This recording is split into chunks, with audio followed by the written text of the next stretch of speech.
നമസ്കാരം. ഇന്ന് 2025 മെയ് 21 ബുധനാഴ്ച. ഇന്നത്തെ പ്രധാന വാർത്തകൾ. ഓപ്പറേഷൻ സിന്ദൂർ ഇന്ത്യയുടെ സൈനിക വിജയം. ഇന്ത്യയുടെ സൈനിക ഓപ്പറേഷൻ സിന്ദൂർ പാകിസ്ഥാന്റെ ചൈനീസ് ആയുധങ്ങളിൽ കാണിച്ച അവലംബത്തിന്റെ പരാജയം വെളിപ്പെടുത്തി. ഇന്ത്യയുടെ സാങ്കേതിക വിദ്യകളും പടയാളികളും ഈ ഓപ്പറേഷനിൽ വിജയകരമായി പ്രവർത്തിച്ചു. ഇന്ന് ദേശീയ ഭീകരവിരുദ്ധ ദിനം ആചരിച്ചു.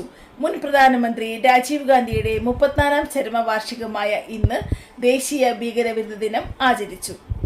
സുപ്രീം കോടതി വിധി മധ്യപ്രദേശ് സർക്കാർ ഉത്തരവ് റദ്ദാക്കി.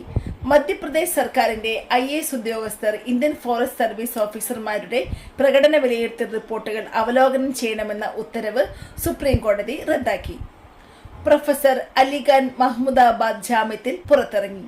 ഇന്ത്യൻ സൈന്യത്തിലെ വനിതാ ഓഫീസർമാരെ കുറിച്ചുള്ള പരാമർശങ്ങൾക്കായി അറസ്റ്റ് ചെയ്യപ്പെട്ട അശോക യൂണിവേഴ്സിറ്റിയിലെ രാഷ്ട്രീയ ശാസ്ത്ര പ്രൊഫസർ അലിഖാൻ മഹ്മൂദാബാദ് സുപ്രീം കോടതിയിൽ നിന്ന് ജാമ്യം നേടി.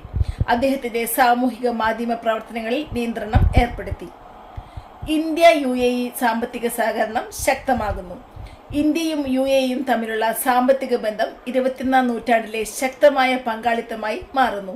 ഇരു രാജ്യങ്ങളും വ്യാപാരവും നിക്ഷേപവും ഉൾപ്പെടെയുള്ള മേഖലകളിൽ സഹകരണം വർദ്ധിപ്പിക്കുന്നു.